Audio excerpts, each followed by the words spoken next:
நான் உங்கள் ஆதி. இன்னைக்கு நிறைய பேர் வீடு கட்டணும்னு ஆசைப்படுறீங்க. அப்புறம் போலீஸ் வேலைக்கு நிறைய பசங்க ட்ரை பண்ணிட்டு இருக்கிறீங்க. அது மட்டும் இல்லாம நிறைய பெண்கள் அன்பான அழகான கணவன் கிடைக்கணும் அப்படின்னு நினைச்சிட்டு இருக்கிறீங்க.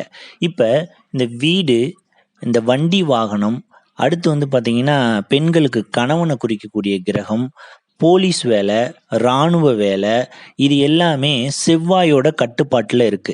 நீங்க கும்பகோணத்திலிருந்து கொஞ்ச தூரத்துல வைத்தீஸ்வரன் அப்படின்னு ஒரு கோயில் இருக்கு. அந்த வைத்தீஸ்வரன் கோயில்ல தான் பார்த்தீங்கன்னா செவ்வாய் பகவான் இருக்கக்கூடிய செவ்வாய் பகவானுக்கு உகந்த ஸ்தலமா கருதப்படுது. இந்த செவ்வாய் பகவான் வெண்குஷ்டத்தால பாதிக்கப்பட்டப்ப இந்த வைத்தீஸ்வரன் கோயில்ல இருக்கக்கூடிய சிவபெருமானை தவம் செஞ்சு அந்த வெண்குஷ்டம் போனனால அங்கேயே அவருக்கு ஒரு சன்னதியை அமைச்சதா தல வரலாறு சொல்லுது. மேற்கொண்டு தன்வந்திரிக்கும் ஒரு தல வரலாறு சொல்றாங்க. அது ரொம்ப பெருசா போயிடும். நான் வந்த விஷயத்துக்கு வரேன்.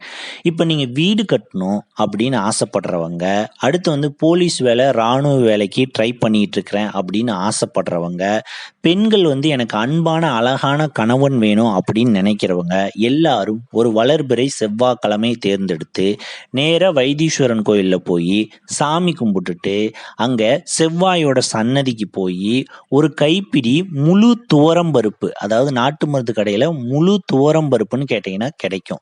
உடைக்காத முழு துவரம்பருப்பை ஒரு கைப்பிடி பரப்பி 9 நெய் விளக்கு போட்டு அந்த செவ்வாய் பகவானை மனமுருகி வேண்டிட்டு வந்தீங்கன்னா வீடு கட்டுற வாய்ப்பு கிடைக்கும். போலீஸ் வேலை, இராணுவ வேலைக்கு ட்ரை பண்றவங்களுக்கு ஈஸியா அது கிடைக்கும். அடுத்து பார்த்தீங்கன்னா பெண்களுக்கு அழகான அன்பான கணவன் வேணும்னு நினைக்கிறவங்க அழகான அன்பான கணவன் அமையும். மேற்கொண்டு செவ்வாய் தான் இந்த ரத்த சம்பந்தப்பட்ட நோய்களுக்கு அனைத்துக்குமே காரகமா இருக்கக்கூடியவர். விபத்துகளுக்கும் ஆப்ரேஷன்களுக்கும் காரணமா இருக்கக்கூடியவர் செவ்வாய் பகவான் தான். நீங்க இந்த வைத்தீஸ்வரன் கோயிலுக்கு நான் சொன்ன கிழமைக்கு போய் செவ்வாய் பகவானை மனமுருகி வணங்கிட்டு வந்தீங்கன்னா செவ்வாயோட ஆகர்ஷண சக்தி உங்களுக்கு பாசிட்டிவா செயல்பட்டு உங்க உடம்புல ரத்தத்துல ஏதாவது கிருமிகள் தாக்கப்பட்டு நோய்கள் இருந்தாலோ அல்லது பார்த்தீங்கன்னா அடிக்கடி உங்களுக்கு விபத்து ஏற்பட்டு ரத்தம் வெளியேறதா இருந்தாலோ, பங்காளின்னு குறிக்கக்கூடியவங்க செவ்வாய் தான். பங்காளிகளுக்குள்ள சொத்து தகராறுகள் இருந்தாலோ, சரியான கணவன் கிடைக்காத பெண்களா இருந்தாலோ, இவங்க எல்லாருக்கும் இந்த விஷயங்கள் இங்க போய் நான் சொன்னபடி நீங்க வேண்டிட்டு வந்தீங்கன்னா உங்க வாழ்க்கையில அது பாசிட்டிவா மாறுறத நீங்க கண் கூட பார்க்கலாம். அதே மாதிரி செவ்வாய் பகவான் தான் பார்த்தீங்கன்னா வைராகியத்துக்கு காரக கிரகம். அதாவது நீங்க ஒரு வேலையை கையில எடுக்கிறீங்க, அந்த வேலையில நீங்க துவண்டு போகாம ரொம்ப ஒரு மோட்டிவேஷனலா அந்த வேலையை சீக்கிரமாகவும் வேகமாகவும் முடிக்கணும் அப்படிங்கிற ஒரு மூர்க்கத்தனமான ஒரு வேகம் உங்களுக்கு வேணும் அப்படின்னா செவ்வாய் பகவானோட அருள் இருந்தா மட்டும்தான் நீங்க அந்த ஒரு வேலையை சீக்கிரமா முடிப்பீங்க. அது மட்டும் இல்லாம இப்ப நீங்க வீடு கட்டிட்டு இருக்கீங்கன்னு வச்சுக்கோங்க. உங்க வீடு வேகமா வேலையாகாம மேஸ்திரி தள்ளி போட்டுக்கிட்டே இருக்காரு அப்படின்னா இந்த வளர்பிறை செவ்வாய்க்கிழமை யூஸ் பண்ணி போய் செவ்வாய் பகவான்கிட்ட நீங்க வேண்டிட்டு வந்தீங்கன்னா அந்த வேலையை சீக்கிரமா முடிக்கக்கூடிய மேஸ்திரியோ சித்தாலோ சீக்கிரமா உங்களுடைய வீட்டு வேலைகள் நடக்கிறதுக்கு அருள் புரிவாங்க.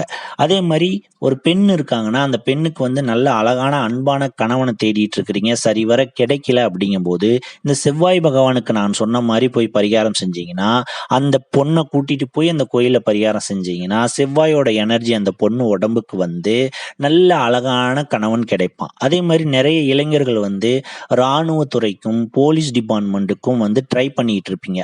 அவங்க எல்லாரும் இதே மாதிரி திங்கட்கிழமை போய் ஒரு கைப்பிடி முழு துவரையை பரப்பி அங்க 9 விளக்கு போட்டு செவ்வாய் பகவானை வேண்டும் போது நீங்க போலீஸ் டிபார்ட்மெண்ட் எக்ஸாம்ல பாஸ் பண்ணி அதுல இருக்கக்கூடிய ஸ்போர்ட்ஸ், பிசிக்கல் அது சம்பந்தப்பட்ட விஷயத்துல பாஸ் பண்ணி ஈஸியா நீங்க உள்ள போறதுக்கு உங்களுக்கு அந்த செவ்வாய் பகவானோட அருள் பரிபூர்ணமா கிடைக்கும்.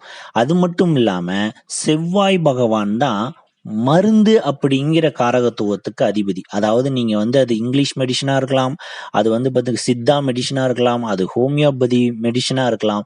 மொத்தத்துல மருந்துன்னு ஒண்ணு உங்க வாய்க்குள்ள நீங்க உட்கொண்டீங்கன்னா அது செவ்வாயோட காரகத்துவத்துல வருது.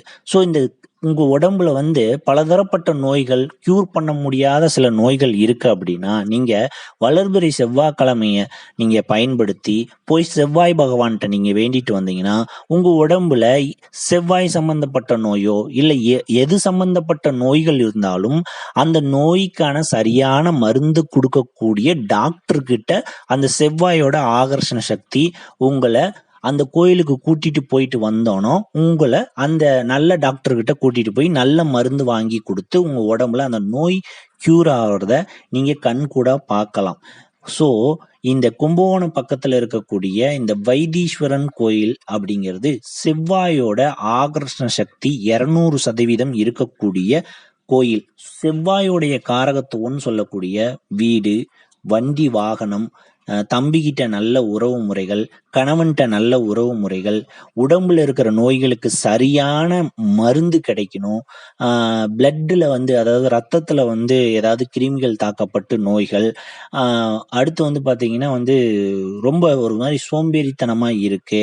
இந்த மாதிரிலாம் இருக்கிற விஷயங்கள் எல்லாமே உங்களுக்கு பாசிட்டிவா செயல்படணும், நல்லபடியா நல்ல சக்தியா செயல்படணும் அப்படிங்கிறவங்க ஒரு வளர்பிறை செவ்வாய்க்கிழமையை தேர்ந்தெடுத்து நான் சொன்ன மாதிரி துவரம் பருப்பை வாங்கிட்டு போய் விளக்கு போட்டு நீங்க வேண்டிட்டு வரும்போது ஒரு சயின்டிபிக்கல் மாற்றமா அந்த செவ்வாயோட சக்தி உங்க உடம்பு ஈர்க்கப்பட்டு உங்களுக்கு செவ்வாயுடைய வேலைகளை எல்லாமே செஞ்சு தர நபர்கள் உங்களை தேடி வருவாங்க.